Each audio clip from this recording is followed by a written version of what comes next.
Awareness That Heals, Episode 96.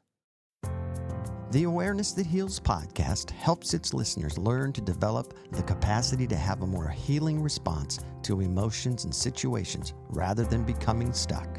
Your host, Robert Strock, has practiced psychotherapy for more than 45 years. He wrote the book, Awareness That Heals, Bringing Heart and Wisdom to Life's Challenges, to help develop self-caring and the capacity to respond in an effective way to life's challenges, especially at times when we are most prone to be critical or to withdraw. Together, we will explore how to become aware of our challenging feelings and at the same time find alternative ways to live a more fulfilling and inspiring life. A very warm welcome again to Awareness That Heals, where we focus on bringing heart and wisdom to our life's challenges. We start, as I'm sure you've noticed, again and again, with being aware of what is most difficult for us, recognizing these difficulties are universal for all of us, whether we recognize them or not, and how we can care for ourselves at these crucial times. Today, we're going to discover an easy way to see our self-rejection. And when I say an easy way, I rarely say that, but pay close attention to how we can discover when we're rejecting ourselves, because normally it's one of the most subtle places that's hard to see. It highlights the importance of being aware of what is difficult for you and deepening your realization that without it, we can't truly move into a healing direction with our wisdom. The self-rejection will take us sideways. Seeing it clearly and being able to say, I see you, you're not going to serve me, allows us to go back to what our original challenging feeling is and then work on moving that in a healing direction. Even when we see a challenging feeling, we are being encouraged to say, no matter what we feel, oh, good, I can see it and have a chance to evolve, rather than what we normally might say, oh, shit, not that feeling again. This gives a best chance to see the awareness to move you in a direction that is the beginning of starting healing, rather than getting sidetracked by suppressing it, judging it, or misunderstanding or misinterpreting it. This is a major victory each time we can observe what we feel without any distancing or judging. We haven't been taught how important this evolutionary step is, when normally many of us are just left with being challenged. Before we go deeper into this, I'd like to introduce Dave, my partner at the Global Bridge Foundation, my closest friend for almost 55 years. Robert, thank you for introducing me and letting everybody know what an old geezer I am. Appreciate that very much, and look forward to going into the guided meditation and the meaning of what you're saying. So thank you. So let's just start off with you looking at the feeling that you least like. Just pause for a second and ask yourself, of all the feelings that you have going on that are difficult for you, which one do you least like? And it may be you're sensitive to rejection, prone to anxiety, you're loose with your anger, you're impatient, you're intolerant, you're empty, you're depressed. Whatever it is, let yourself just isolate specifically, this is the feeling that I'm going to carry all the way through this guided meditation and this podcast. And also continue to highlight it in your life. When we don't like a feeling, it is a form of self-rejection. It means you're basically resisting it, withdrawing from it, you're repulsed by it, you feel rejecting of yourself directly. And so can you see, just pause, that when you don't like your feelings, it's not only going to allow the challenging feeling to be there, but then you have some version of another feeling about the feeling. So we're going to be learning how today to isolate what self-rejection is happening simply by asking yourself, do I like this feeling of emptiness? Do I like this feeling of fear or anxiety? And I'm sure it seems almost like a silly question consciously, but our unconscious is not able to track this.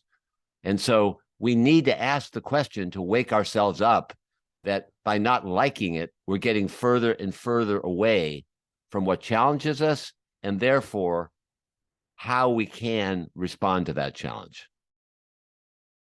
I just want to clarify, being a person that frequently has a variety of the kinds of feelings you're talking about and more, I don't think what you mean is that you're supposed to like it. Is that what you mean? No, as a matter of fact, that's the joke. Who likes anxiety? Who likes agitation? Who likes fear? No, the whole point is that we absolutely don't like it, and therefore it becomes a second layer of a challenge that usually we don't even realize. It leads to a double suppression. We usually don't even notice that we don't like it, and we therefore also lose the original challenging feeling. So it's a very important question. And frankly, when I share this with clients, they don't know whether to slap me or what to do with me when I ask them whether they like the feeling. They think suddenly I've lost my mind. So it's an absurd question to the conscious mind, but it's a wise question to the unconscious mind. So we need to stay aware of what feelings we have after we ask, do we like the feeling, so that we can address it directly and learn how to say, okay, I see that you don't like the feeling and therefore you're repulsed or you're resistant or you're withdrawing. I'm telling you, I want to go back to my original challenge. And usually, almost always, the original challenging feeling is much more potent than the self-rejection. But the self-rejection is important because it sidetracks us and makes us either suppress it or get caught up in a secondary feeling that will frequently leave us agitated or depressed. Now, as you hear this, notice, does it stimulate a desire to become aware? Because that's what it's meant to do, to become aware of whether you like your feelings and seeing how this can lead to you getting lost if you aren't able to track it, be able to speak to it directly from a place inside you that is an observer. As we've shared in the prior podcast, that observer is really one of the best definitions to who the wisest part of you is.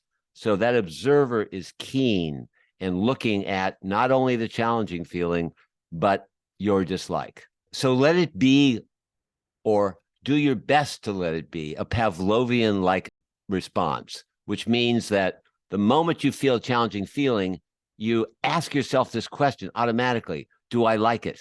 And when you realize you don't, then you know what to do.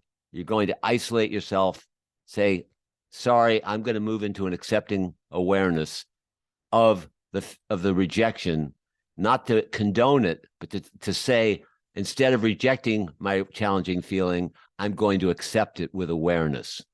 And the guided meditation that we're going to be doing right next is going to give you a chance to throw yourself into your challenging feeling and then to notice how you reject yourself. Guided meditation is, for so many people, the best way to truly gain benefit in your response to personal challenges. As you invest and bring your own experience to the guided meditations, you'll give yourself the best chance to change long-standing patterns from suffering toward a state of well-being, peace, and healing. It's important to put yourself in a comfortable body position in a private space where you're not disturbed. Turn off your phone and be ready to really be alert. Just listen to the sounds, and when there aren't any, just see if you can enjoy the silence. And wherever your attention goes, just be with your attention. So if you're thinking, be aware, I'm thinking. If you suddenly hear a sound, you suddenly hear a sound. And you start to recognize that you are actually the observer. That you can pay attention to what you're feeling. You can pay attention to the sounds, body sensations, and you can really let yourself relax into a certain kind of peace as you just let it arise. And ask yourself the question, what feeling do you least like? And it might be something like being anxious or angry, impatient, empty, lonely, guilty, helpless, insecure. There are so many feelings, but the important thing is you're finding yours and you're just staying aware of it, because you know if you stay with your own feeling, you have the best chance of actually moving in a direction that's going to serve you. And then recognize this not liking the feeling inevitably leads to feelings like shame or guilt, repulsion, withdrawal. And these rejecting feelings are much harder to see. So as you pick out your one feeling, just from this observer, just look to see if, for example, your feeling is anxious. You might be going, can't stand that feeling. And it might just be a repulsion. And the key thing is that you're valuing your awareness of seeing, because you recognize that when you don't like yourself and you can see it, you have a chance of not only changing your thoughts, but in many cases, redirecting yourself from rejecting yourself toward what the original challenging feeling is, which allows you to discover what you really need to deal with the challenge itself. So you're allowing both your challenging feeling and seeing if you can track your own reaction toward it, which may be just a thought or it may be a feeling, and it can be quite subtle. So take your time. And instead of resisting the feeling at all, treat it like gold. Breathe into it. Feel the challenging feeling as much as possible, recognizing the more you're able to feel it and stay aware of it, the more clues and cues you'll have to guide you to what you might most need. So if you're afraid, for example, you're going to want to move toward courage or safety. And by being aware of how you can get sidetracked in self-rejection and learn to see it, and then simply gently say, self-rejection, I'm not going to let you own me. I see you. I'm not going to have an attitude against you. I'm just going to let you know now's the time I'm going to return to my challenging feeling. And you might say something like, self-rejection, guess what? You're not particularly helpful. You might even smile. I can tolerate you.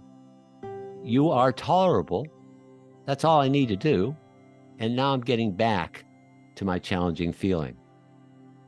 So again, staying with the example of anxiety, you recognize if you ignore your anxiety, it's just going to stay there and may even grow as you ignore it and put it into solitary confinement.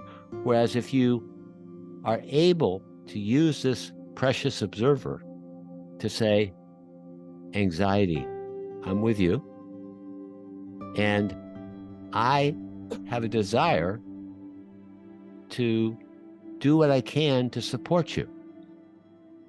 So you're looking also for this desire to care for yourself.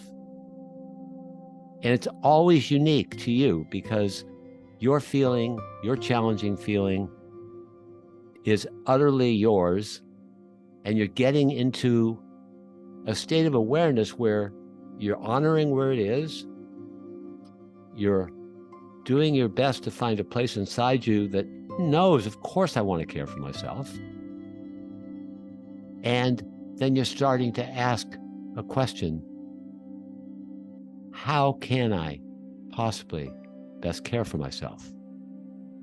Now, the one that is leading you to this question is your witness observer, and it is the part of you that can see yourself clearly. And if you look at it closely, you might even see it so deeply that you recognize the observer is your greatest resource. And in a sense, it's more you than anything. Your capacity to observe allows you to see your challenges. It allows you to look for the part of you that wants to care. Now, just pause as you continue looking and realize this is a track I want to be on because I want to know what's difficult for me. Of course, I want to care. And that's going to require me not only discovering what I need, but going for what I need.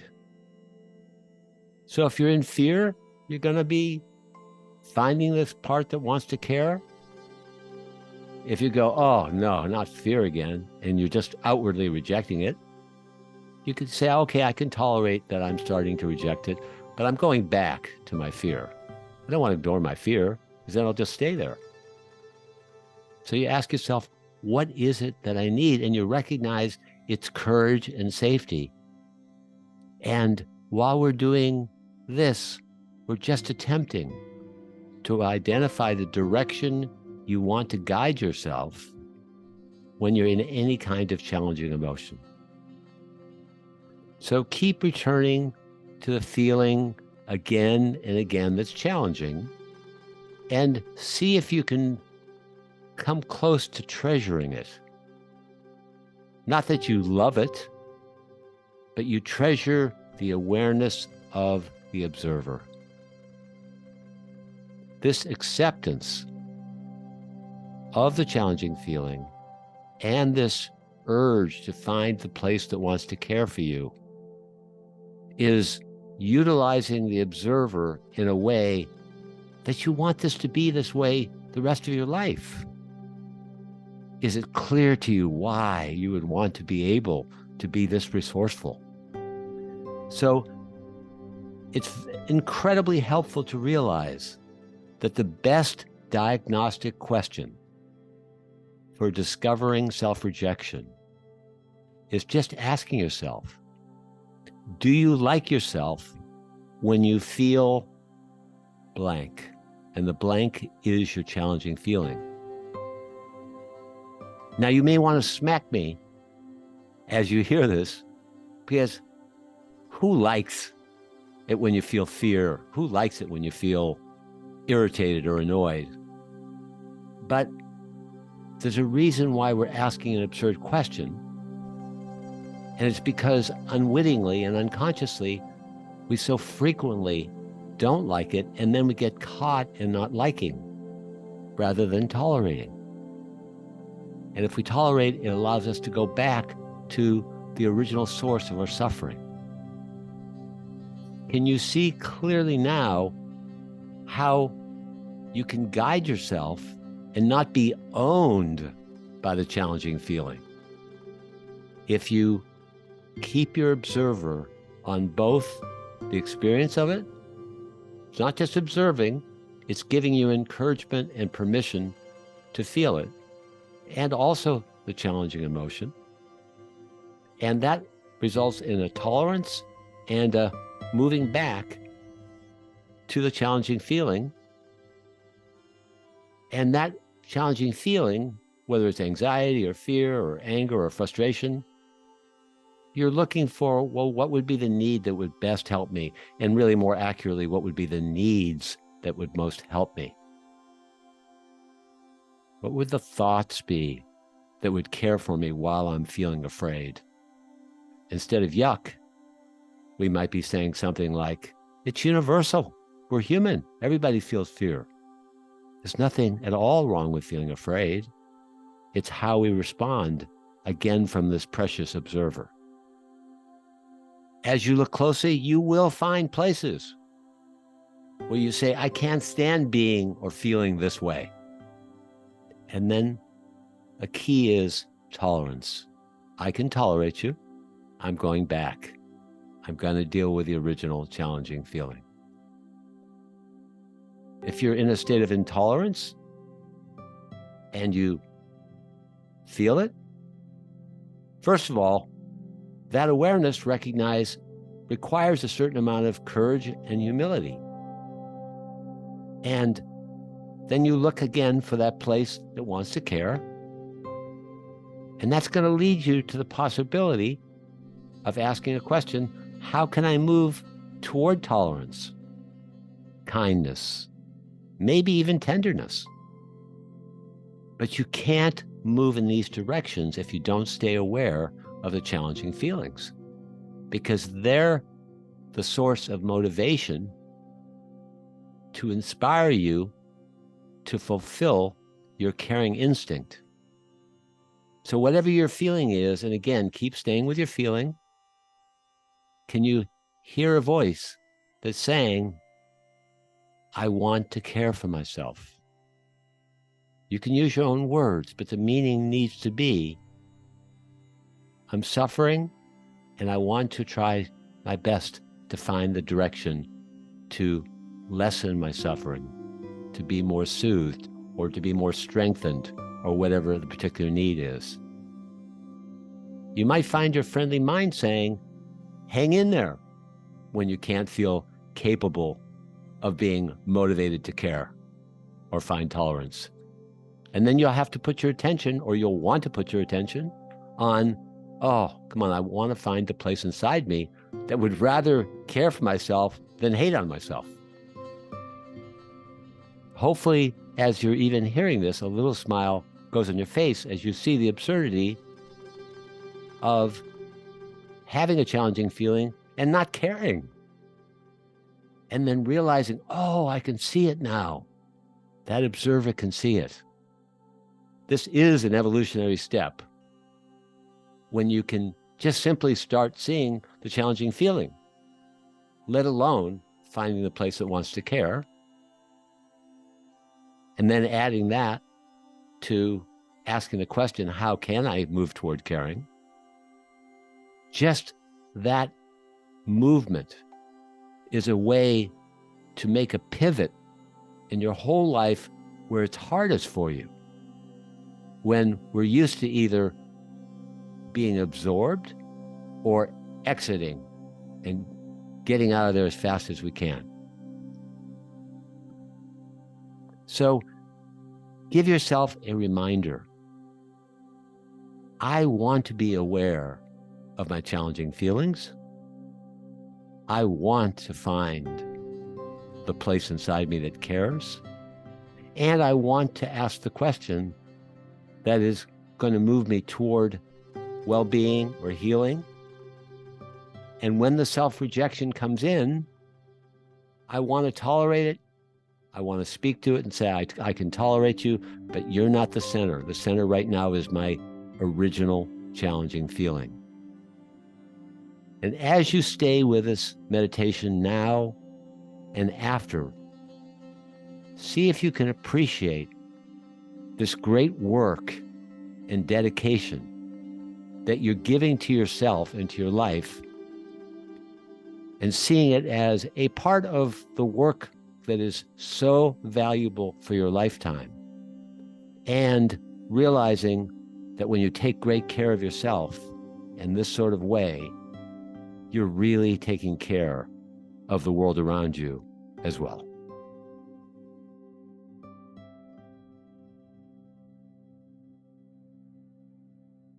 So really notice where you're left after the guided meditation. Are you more encouraged that you can see that your challenging feelings can get distracted by the self-rejection, and that you can see by asking that magical question, do I like it? And you see that, of course, you don't like these challenging feelings. And so that is a form of self-rejection. Can you see it, and do you feel more encouraged? Maybe on a 1 to 10 scale, you say, I think I got it 3, 5, 7. No matter where you are, recognize that it's a lot harder to be able to notice the self-rejection if it's not in a guided meditation. So it's important to keep coming back to it and to encourage yourself to keep asking, do I like this feeling, every time you're aware of a challenging feeling? And it's only by getting into a deep practice that you have a really good chance to be able to see the self-rejection, disempower it, and then focus on the challenging feeling. And then you can do your work that we've been working toward all the way through of, how do I move toward my needs? What do I need in order to help best take care of my challenging feeling? The most important discovery that I'm hoping that you take away from this podcast is asking this question every time you have a challenging feeling, so you can root out the self-rejection, or else it's very likely that your effort to move toward what you need when you're challenged will be sabotaged. I would say overwhelmingly high percentage of times we're rejecting ourselves when we have a challenging feeling, and it's mostly unconscious. And if you don't think you do, keep looking carefully, because sometimes the self-rejection can just be a tightening of the muscles, or it can just be moving away and disassociating. So let yourself make a statement. I want to remember to ask myself, do I like this feeling, as absurd as it sounds, every time I have a challenging feeling, so that you can really work with going back to that challenging feeling and then getting on to the biggest work of taking care of your needs whenever you're most challenged or you're in a challenging situation. Thanks for listening to Awareness That Heals. Please click subscribe so you won't miss an episode. If you love the podcast, the best way to help spread the word is to rate and review the show.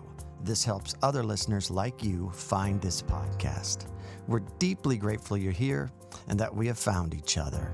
We encourage you to download our introspective guides at awareness-that-heals.org. They will be helpful to you while listening to our podcast.